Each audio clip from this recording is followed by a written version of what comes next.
So the biggest trade rumors going on was the trade that did not happen. Anthony Davis, as a lot of you know, was not moved to the Lakers or even moved from New Orleans, period, as nobody expected. But there's a story behind this, and I'm going to prove to you why this story is true and why Anthony Davis should actually be wanting to get out of New Orleans.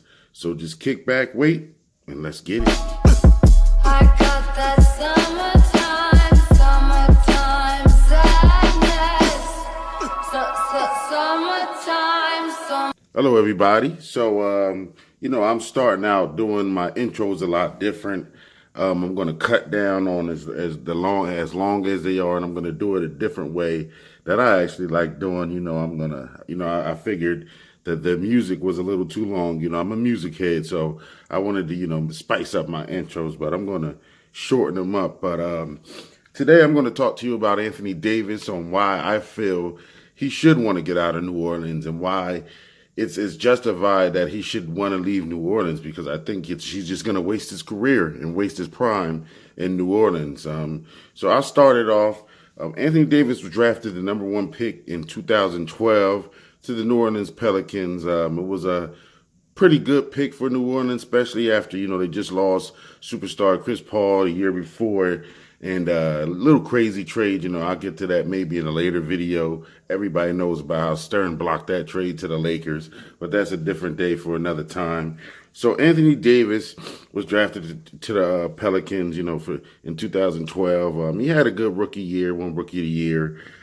He played very well, but they seen they had a future superstar and know that they needed to put pieces around him, especially in a league where the market is not that big in New Orleans as it would be in for football or something like that. So in order to keep a star of Anthony Davis's magnitude, you got to put pieces around him and you got to win.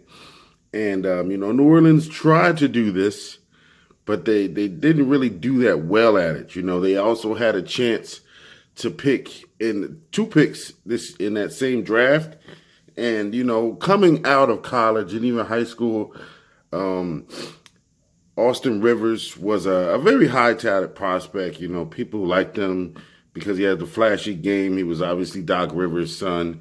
And, it was a good pick at first, being a 10, you think, hey, we got our future point guard for the future, and we got our superstar big man for the future. And unfortunately, it didn't work out. Only one of them turned out to be, the guy. Austin Rivers is a good player. I'm not going to say he's a bum, but he's a backup. He's best suited to be a backup point guard. He can get you points, but he's really suited to get that off the bench. So I was sitting here looking, and 2012 was an iffy year. It was all right. Pelicans didn't do a lot. And most of this stuff, I'm not really going to talk about Anthony Davis, the success he has as a player. I'm just going to hit on the moves that the front office has done to, try to help Anthony Davis out. But these moves have not worked. In 2013, the off season, they traded their number one pick, Nerlens Noel, who wasn't even going to play that year, for Jrue Holiday, which was a good trade. I'll give it that. Nerlens Noel is a backup big man. He's, best suited to be a backup. He can start if you want, but he's a defender. He had the potential to be that star defensive guy, but, it just didn't work out due to injuries. I think he could have actually started and been a solid player if he didn't get hurt as much, but his injury problem is what caused this. And then also that summer, they also traded Robin Lopez, who was a decent big man for them and had a decent year with AD, for Grievous Vasquez to make room to get Tyreke Evans. They wanted to get more guards to help Anthony Davis, because what they wanted to originally do was they wanted to put Anthony Davis at the center position. And Anthony Davis was very vocal, after they moved him to the center position, saying that he wanted to play power forward. He didn't want to play center. And, it didn't match up with him, especially he can play it now because he's a little bigger now. But back then he was still a little skinny young guy. He said he wasn't ready to be a center. The NBA centers were bullying him. knocking him off his, his stance, being power forward was better for him at the time. And the numbers don't lie.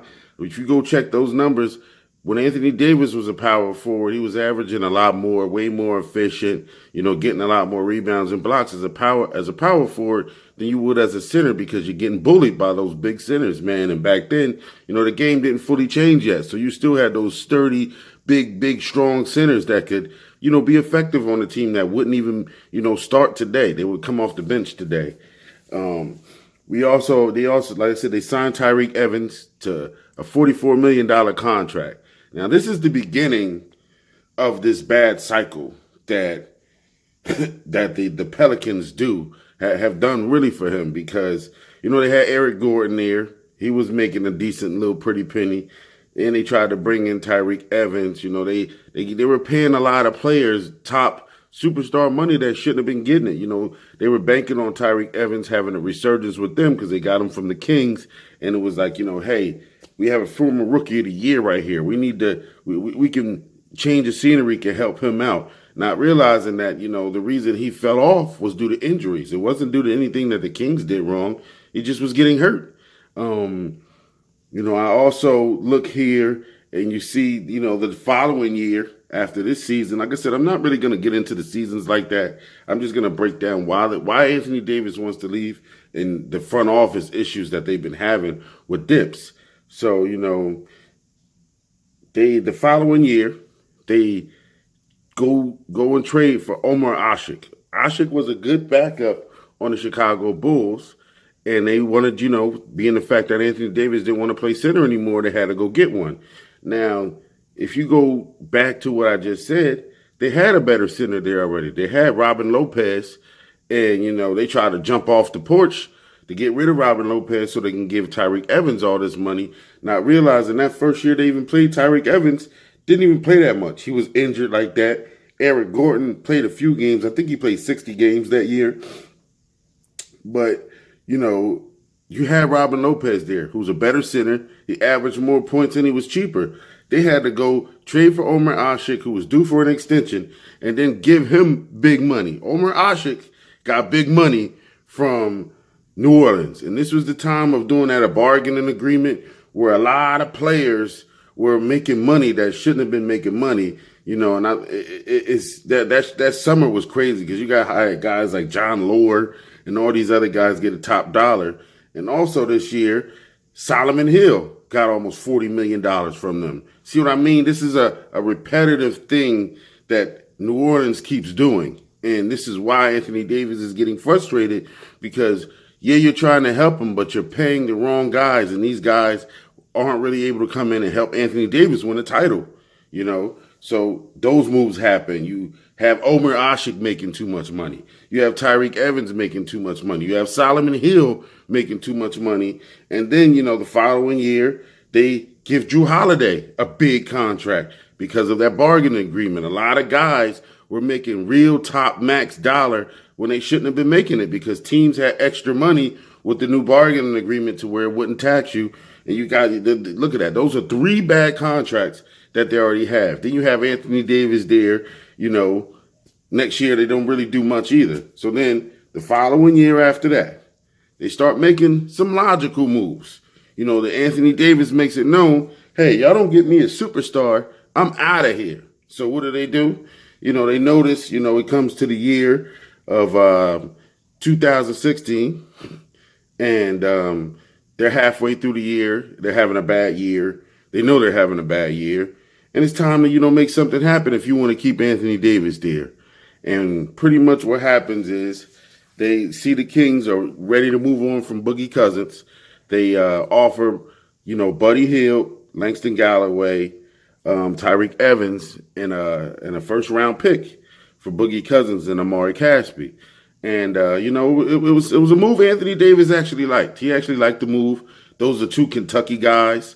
Him and Boogie have a real close relationship from Kentucky because when he was at Kentucky, Boogie used to come to his games and talk to him, mentor him. So it was a good move for them. And, the following year, because the first year they got him, it was halfway through the season. They were already out the playoff hunt, but they gelled well. The following year, they came out starting very, very strong. They blew out Golden State one of the early games. They came out, started. They were one of the top teams in the West. And then tragedy struck. I mean, everybody knows what happened. Boogie got a Achilles rupture, and it happened at the worst moment. The Pelicans were in the middle of a 6-game winning streak. You know, especially after coming off beating the top team in the league, Golden State, they blew them out. And it seemed like it just knocked the air out of them. And at that time, you know, you had Boogie, who was able to play the center. AD was still able to be the power forward he wanted. They finally started learning how to gel. They also brought Rajon Rondo in there. Rajon Rondo, you know, was one of Boogie's guys from Sacramento. You know, they didn't get him through the trade, but he was a free agent. Boogie put the word in for him the following season. They went and got Rajon Rondo, and they were able to run a good little solid lineup. It was Rondo starting at the 1. Jrue Holiday was able to move to the 2 because he can play off ball and on ball. You know, he's a big guy. He's 6'6". He's a big guard. He's able to play both. You had Solomon Hill starting. He's not the best guy to be starting, but he's a wing defender. He can shoot threes here and there. And then you got your 2 monsters down low. So it was a problem for the NBA. They weren't used to seeing 2 skilled 7-footers that are able to dribble the ball, that are able to shoot the 3, that can beat you from anywhere on the floor. They weren't able to really, you know, teams weren't able to really stand that. But unfortunately, Boogie got hurt. So another good, solid trade I will give Demps on this, Dale Demps, is that he saw Boogie was hurt. They moved Anthony Davis to the 5 because pretty much we're in a you had to go to the 5. Anthony Davis was a little bigger. He got to hit the weights. He gained more weights. So he was okay with playing a 5. And then especially the times have changed at this point already to where your 5-man isn't your traditional 5. Your 5-man is more of a power forward that's big enough to be a center, you know. So it worked out for him. They went into, you know, looked at Chicago. Nikola Mirotic, you know, was already in a bad situation with the Bulls having an altercation with Bobby Portis and got his jaw broken. So, you know, there was already a fracture in that locker room. So they made a solid trade, got Nikola Mirotic, and surprisingly, the Pelicans ended up having a solid season. They ended up shocking the world. They ended up sweeping the Portland Trailblazers, who were the number 3 seed at the time. They swept them to, unfortunately, get swept by Golden State. But, I mean, it's Golden State, so how mad can you be?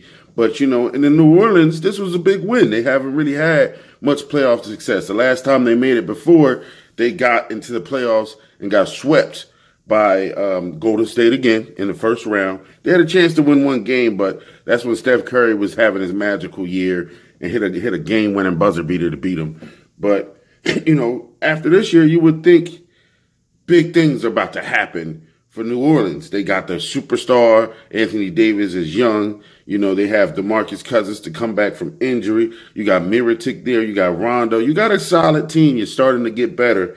And then this offseason, it seems like New Orleans got a little too big-headed in the front office and just got rid of everybody. You traded all these players. You traded Buddy Hield, one of the best three-point shooters in the league right now. Langston Galloway, a solid backup. Tyreek Evans is having a resurgence year with Indiana finally. And you traded a first-round pick for Boogie Cousins and Caspi, and neither of them are there now. They let Boogie walk for nothing. They tried to give him a solid deal as well, and he didn't want it. And I don't know why he didn't want it, because he's playing for way less than that deal right now. I guess because when you know you're about to win a ring, you know, it's a different situation. But he didn't want that deal. And I heard he only wanted like $2-3 million more, but they were saying, you know, you came back from an injury, you want to see how you come.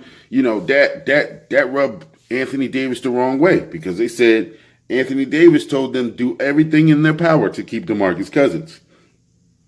They didn't. You know, they didn't even at least do a counter offer. Once he said he didn't like the offer, sorry, you can go play for who you want to play for. This is the only deal that we're going to give you.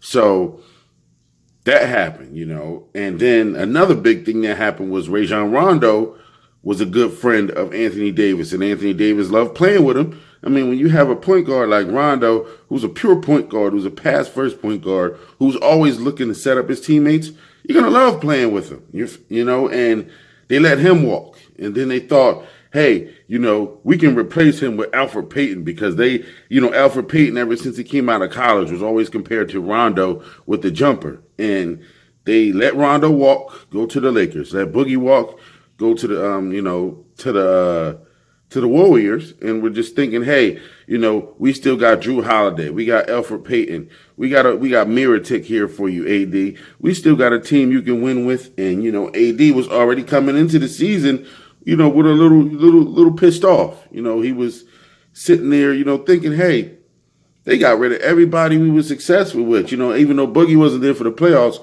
Rondo was a huge factor to their playoff success. And they let him walk for nothing. Didn't even try to keep him. Didn't even offer him a contract deal. Just let him walk. And that rubbed him the wrong way. And, this is why we're at where we're here today. New Orleans, as a front office, has failed Anthony Davis. They've made efforts to get people, but those weren't the right people. And then when you had a chance to put a team together after you have some playoff success, you pretty much let one of the most important pieces of it walk. You let a person that's still a superstar regardless of the injury, and we're seeing what Boogie's doing this year. He's able to come back and play decent. You letting these guys walk, and then you think your superstar is going to want to stay when you're not really doing what's best for the team to help him. And this is why Anthony Davis does not want to be a New Orleans Pelican no more. So, that's my take on why I agree. Why Anthony Davis should want to leave New Orleans, because I feel he's going to be wasting prime years, some of his best years that he can offer on a team that's barely going to qualify for a playoff spot out west. If he goes to play with LeBron, he goes to New York in the East, where it's not as competitive as the West, or he goes somewhere else with a star. I think he'll get more usage out of his prime years and get more success in the NBA out of those prime years. So, that's my take on this. You guys have a blessed day. Monday, I will be making a video evaluating every trade, giving you the trades I feel were the best, giving you the trades I feel were the worst, and what to expect on the NBA All-Star Weekend. I'm waiting to see the dunk contest candidates, 3-point shootouts, that type of stuff. I'm trying to wait to see what the list is going to be for that. But I'm definitely going to be doing at least a trade video Monday, saying what trades I think are the best, just because I wanted to have a few days to watch the trades, to see how they look. The trade could look good on paper, but is it a real fit? So I want to see what's going to happen with that. We still got guys that are going to be waived. I'm hearing Dwight Howard's going to be waived. Carmelo Anthony's still a free agent.